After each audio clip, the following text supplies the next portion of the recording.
Connecting. Okay. This is Miriam Raftery with East County Magazine, and today my very special guest is Letitia Dickerson. She is one of 6 candidates running for El Cajon City Council in District 2. Letitia unfortunately missed our candidate forum because the Yes. city had a typo in her email address that they gave us, but luckily she's reached out to us, and so today she's going to be sharing her views on what she would like to do for the 2nd District if elected. She says she's lived in El Cajon for over 22 years. She's gone from homeless to owning small businesses, including a smoothie shop that's wonderful. It was one of my favorites, and a gym. She now works in telecommunications. She has raised her children in the district and now has grandchildren here as well. She's also an ordained evangelical minister and a Republican who has helped organize SoCal Day of Hope. That's a program providing outreach and resources to people in need. She's volunteered with community nonprofits. There's a lot of them, but some of them include Rescue Mission, Salvation Army, San Diego Food Bank, San Diego Mentors, and Promises for Kids. She says she's seen very little growth in the 2nd District despite new development elsewhere. And so she is calling the 2nd District the Forgotten District, and she pledges to make it unforgettable. So, Letitia, welcome so much. Welcome to the show, and thank you for joining us. Thank you for having me. I appreciate it. And I apologize to everyone out there. I did miss the original form, but I'm excited to be here now. Oh, well, it's not your fault, and I'm sorry that we didn't know that it was a wrong email address. We certainly tried, to reach You everybody. did. Thank you so much. I appreciate it. So, can you start by telling our viewers and our listeners, for those listening on KNSJ Radio, what are your strongest qualifications for serving on the El Cajon City Council, and what motivated you to run for this office? Well, I'm originally from Jersey, and I've probably lived in San Diego about 26 years. And like you said, about 22 of those years are in El Cajon City, and about 18 to 20 of those years are in the 2nd District. Obviously, it wasn't districting then. Uh, but if you had Yeah. to find some type of correlation, it would be the 2nd District. Mhm. And I've had, like you said, I've had children and grandchildren in this district. I lived in this district. I've watched tremendous growth. I've seen tremendous turnarounds in El Cajon City, but not in this district. We seem to still be struggling with so many issues that probably plague the world and in San Diego itself, but definitely in the 2nd District. And me being a community organizer, I've helped people probably for half my life. I've been assisting and helping people, helping thousands, people who are not related to me, people who are not just family or close connections, but my desire is to help people and to see people grow and get better, which is what the SoCal Day of Hope does. We not only feed people, but we connect with resources so that people don't have to stay in that position. And that's my goal in the 2nd District, to connect with the people who are already in it, who are already helping, so we don't have to reinvent the wheel, but connect and come together so that we can have communication and dialogue and boots on the ground to get this district up and equated with the rest of El Cajon. Very good. So you are not only talking the talk, you're walking the walk, so to speak. Absolutely. You have indicated on your website that Mhm, homelessness is a top priority for you, and it's certainly mentioned as the biggest mhm. issue in El Cajon by many voters. How specifically would you address the homelessness problem? Well, I've been homeless, and not just for a week or so. I've been homeless twice. One was not my fault. One was probably my fault. um, but I also know that we need to deal with the root and not just the fruit. So thank God we do need to provide resources. People do need a hand up. Sometime in a handout, sometime with Mhm. housing, but we just can't flood them into places. We need to get back to the day center. San Diego downtown has the Neil Good Day Center. We used to have a day center in El Cajon City, but not just a glorified adult daycare. Actually have a day center where there's advisors and people there that can connect people to resources, kind of find the root why you're homeless. Some people like being, I'm out there. Some people like being homeless. They like their position. They don't want to discuss it. Other people have mental illnesses. Some people have addictions.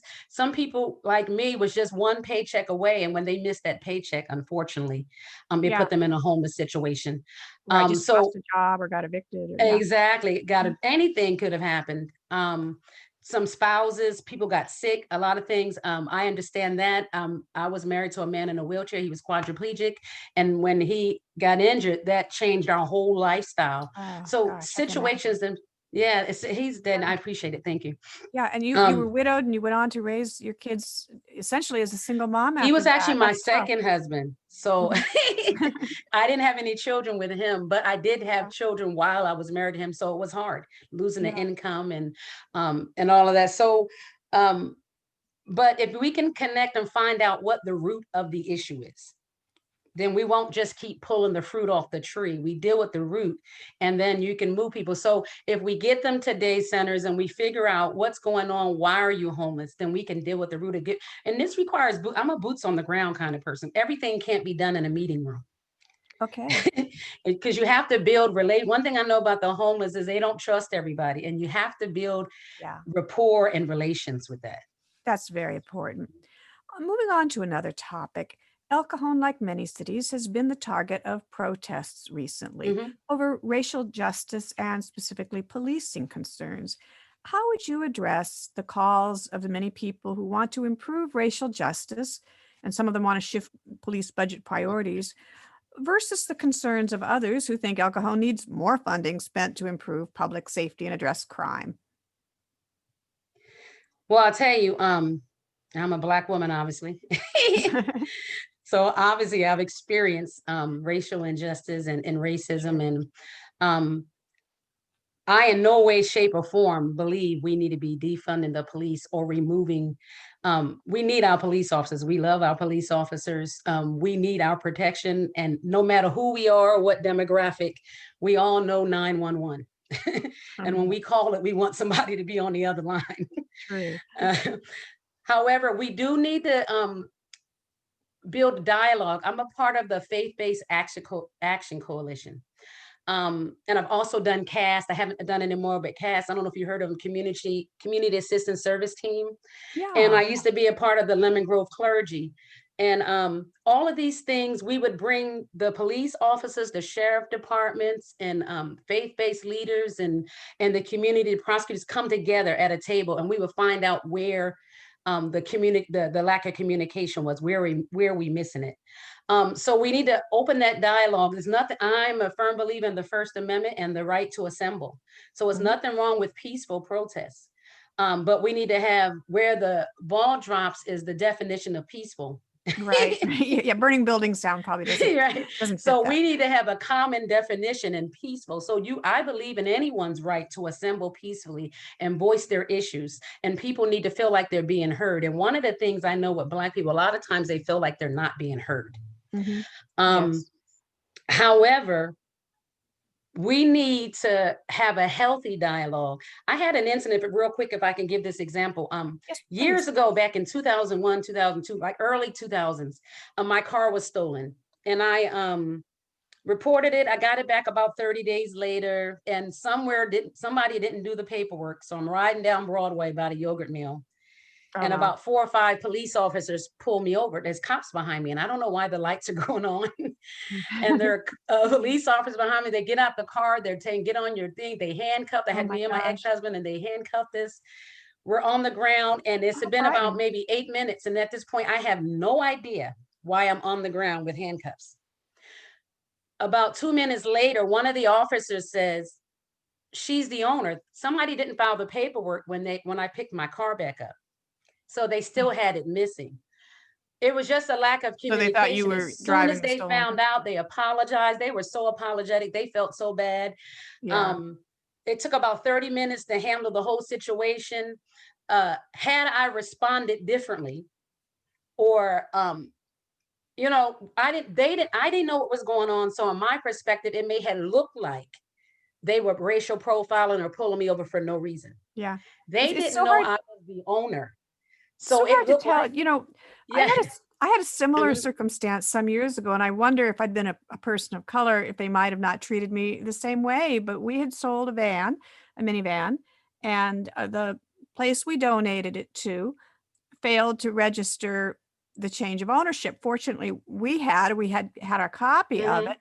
but apparently it got picked up attempting to smuggle drugs through the border, and we had the police Wow. show up at our doorstep, all set to, I think, ready to arrest us, but fortunately my husband had the paperwork and was able to show it, and they were very Hmm. polite and courteous. But I just wonder if we'd been people of color, would they have stormed in and handcuffed us, and might it have been a different, treatment. Yeah, But well, in their defense, they we look like two people driving stolen car. They yeah, had the car reported as stolen. yeah, they So had no once way to we got know. the communication cleared up, we were all on the same page. Yeah, that's true. Yeah, Alcoa so did have we the just need Alfred to deal with Alongo. that. Do you think that they need any changes in police training or maybe more PERT teams to handle situations like the Alfred Alongo incident a few years ago? Uh, the black man who unfortunately was having a mental illness issue, and Yes. the police were called, and next thing you know, he was, uh, Yeah, that's an they, unfortunate incident, and I don't know if that could have been handled any differently. And it's easy in hindsight or people for us off on the sidelines to say we would have done something differently. But yeah, he did um, pull, for those that aren't familiar, he did pull out a device that was turned out to be he a baby did that gun, but looked looked like a exactly. gun, and it was at very close range. I guess the only Right, and the question is, police officers want to go home to their families too. yeah. He did pull out something. I don't know. We all have a fight or flight mode, so I don't know if they need re. I don't think retraining would be the operative word, but additional training. Mhm, And I've spoken to many police officers. They welcome the additional training. One of mhm. the things we do with the Faith-Based Action Coalition is they were talking about building an app so that you understand the one is for the police and one is for the community. So you understand the police officers understand cultural and religious paradigms on how you enter a situation so that it doesn't become heightened. So if you enter, this is how this culture may think, or this is how they perceive you. So when you walk in, you need to understand this so that you're not itchy, with Yeah, reactions. And also for the community and the residents, this is how you respond to police officers so that you don't create these situations. Because good had point. we not conformed when we got pulled over, that could have been a different situation. Instead of taking the extra 8 minutes to figure out what was going on, it was an uncomfortable situation, but I'm alive to tell you about it. Right, because you didn't Yeah. try to So we fight have back to or use something. wisdom on both sides. So that's where the communication comes in. And we also Okay. used to do with CAST is, and they may still do, I'm not a part of CAST anymore. Mhm. But we had what we call walk and knocks, where the police, the leaders would partner with police officers, and we would literally go through the community and knock on doors. Hi, this is Officer so and so. I'm Letitia Dickerson. We just want to know, is there anything in the neighborhood? Is there anything that we can clear? Is there anything we can do for you? Yeah, very Even down helpful. to the point of food and things like that. Just join in as a unit. We don't have to be in opposition with one another. Yeah, very good points. Our state and our region have had a shortage of housing, especially affordable housing. Hmm. What is your strategy for increasing housing, particularly affordable housing in El Cajon? Wow. We definitely need affordable housing in El Cajon City, in San Diego, period. But definitely we're in El Cajon City. uh, we have to get people to reinvest. So the people, the investors that have poured into El Cajon, or the businesses that we're trying to get into El Cajon, or the people that have captivated, we need to figure out a way, first of all, to help the ones that are already here. The apartments, especially in the second district, is extremely transient area because there are so many apartment complexes. Hmm. So figure out how where we're dropping the ball on upkeep and Yeah, fixing the good point. apartments and things like that, and also find out where we can get the investments in for the opportunity zones that was already implemented in 2018, for the tax write-offs. Figure out where um, where we can build so that it's not such a small area of housing. There wouldn't be such a lack of housing in California. And of Yeah. course, we're always limited in the city and what the state is doing. Sure. So, The city has suffered a loss of sales tax revenues recently because of the pandemic and so many businesses being shut down or yeah. operating at reduced capacity. And now Parkway Plaza has been, I don't know if you know this, but they've been sold to a developer. And there's been some talk that the developer might want to build houses or offices or something other than retail. Do you think, it's a kind of a two-part question, but do you think Okay. that Parkway Plaza should remain a regional shopping mall or primarily a regional mall? And what other ideas do you have for Attracting new businesses and or supporting the businesses already here that are struggling during the pandemic to both kind of grow that business community, make sure we still have some retail and help the businesses that maybe have struggled during the pandemic. I think that kind of correlates with the last statement, so I appreciate that question. First of all, in no way, shape, or form do I think we should get rid of Parkway Plaza. I thought there. No way, shape, or form. However, there's no reason why we can't do something like they've done with the Fashion Valley Mall where we can build around it. There's a lot of open areas. There's a lot of spaces. Yeah, There's a lot of commercial things that can be redeveloped. There's true. plenty of ways to build residential around Parkway Plaza, which would bring more traffic to Parkway Plaza. Um, Also, we need to figure out one of the things, I think probably at least 20% of El Cajon is Middle Eastern, and they Yeah. found a way to capitalize that demographic. Like you see down Main Street, so they've marketed the best part of that. Mhm. Hey, 20% of El Cajon is Middle Eastern. So if you can market to them, then you'll be able to have prosperous business in this area. We need to find the most positive Good point. attributes about El Cajon City and begin to market those. Well, or maybe Um, do like San Francisco has Chinatown. We've seen exactly. a little Saigon district designated recently in Different City things, and Heights. again, take advantage of those opportunity zones that would do like zero capital gains tax, and begin to build education and training for businesses. Hey, if you put businesses here in El Cajon, we'll kind of keep your education up, kind of like a little small business, El Cajon Small Business Administration, that would keep education and mentoring going up. So when businesses come, they Yeah. feel like they're not by themselves. Figure out how to fund startups and things like that. You mentioned something about the city um, kind of networking with the schools, the school district. I'm curious what you envision there, what kind of a relationship You you know what? I used to have two, I still have four grandkids. Two of them used to be in El Cajon. Mhm. Um, they're high school students now. And I have one granddaughter that's still in the district, and she's on the autistic spectrum. Now, obviously, we know that the school administration and the board is their own entity. Yeah. So we don't have jurisdiction over that. But I really believe there's almost like I believe it's inadvertent, but there's almost like a kicking against the prick between the two entities. And I would love to be able to, without them feeling like we're trying to tell them how to run it, I would love to be able to get an open door to see where we can help one another, because there's so much going on with the schools, to see how we can engage with the parents and see how they can kind of begin to get an active role again in their children's education. Mhm. Um, Also begin to see where uh, kind of open up areas so that the children aren't stuck. I know with my granddaughter,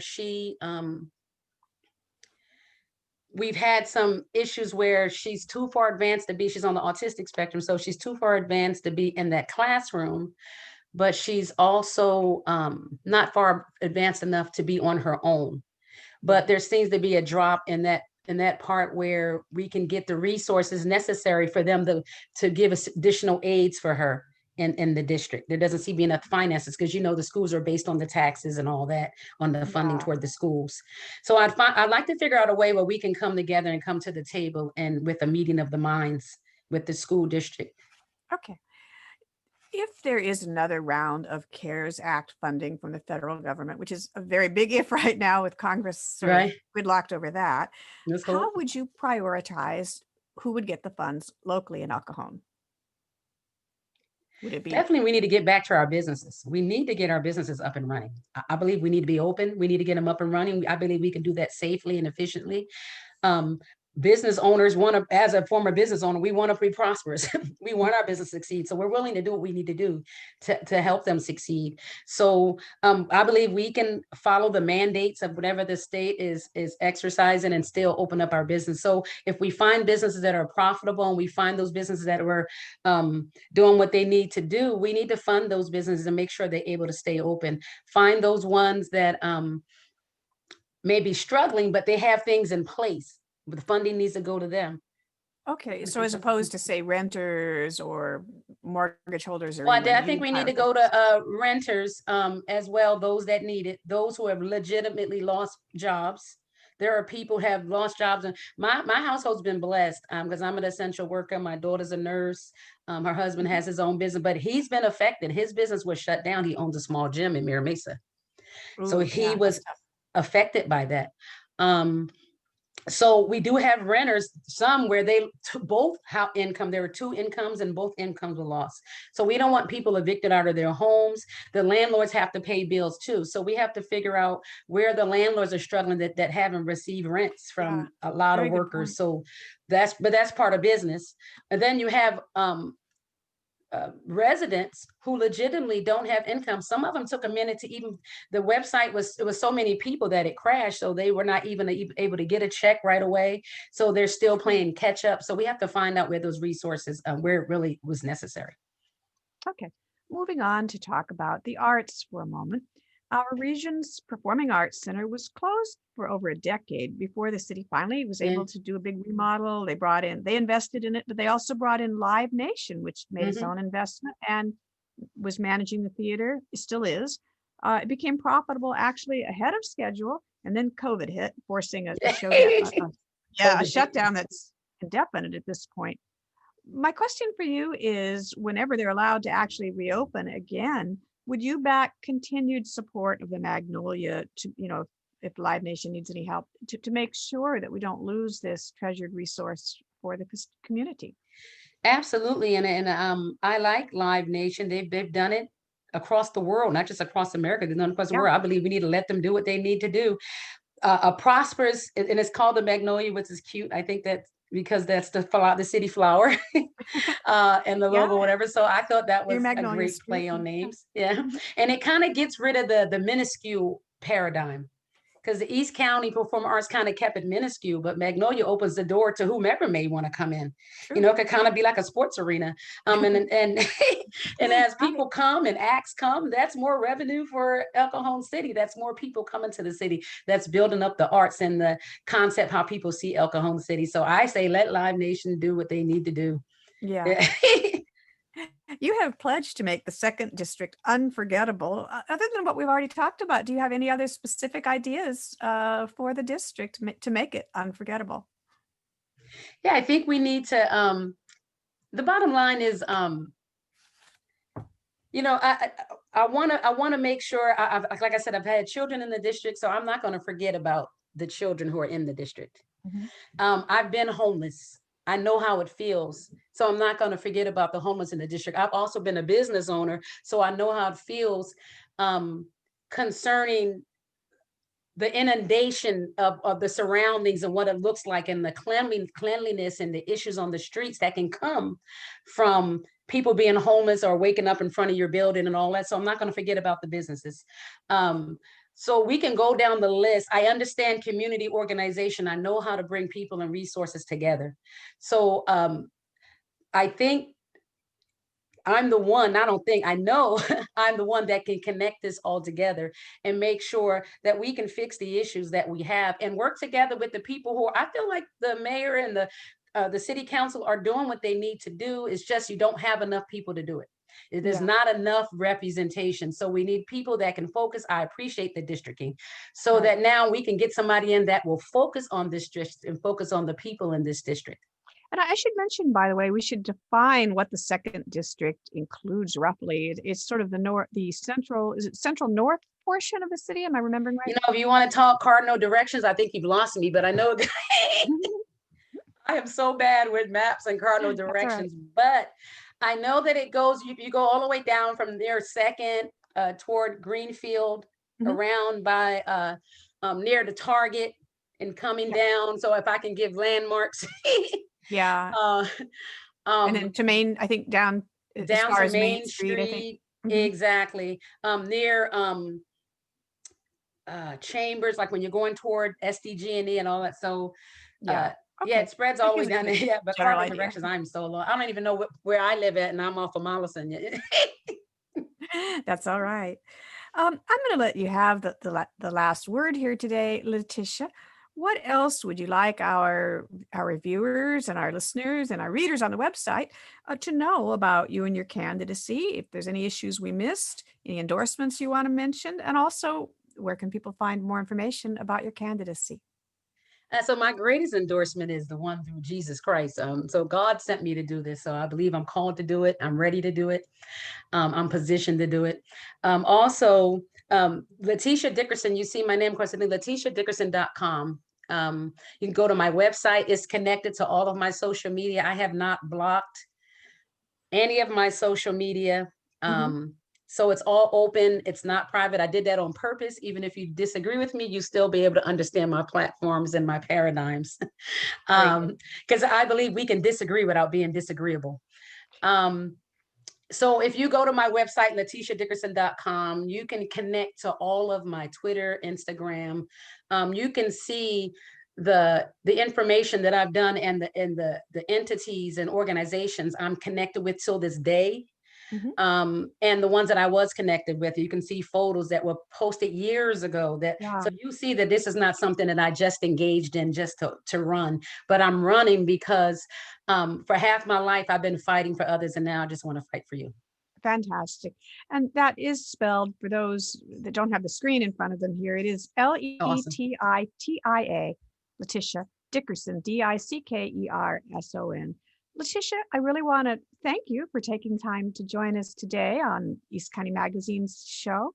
And the election is coming up in November, folks. If you don't already have your ballot, be sure to call the registrar, and because everyone should have been sent one by mail. There are Yes. super drop-off locations in El Cajon, libraries, lots of other places. You can even hand deliver it up to the registrar of voters if you want. Drive Which is what by. I'm doing today. Good for you. Yeah, I'm getting ready to fill mine out too. So be sure to remember to vote. And Letitia, thanks so much for joining us, and good luck with your candidacy. Thanks so much for having me. Remember, vote for Letitia Dickerson. Okay. Bye. Uh, let's see.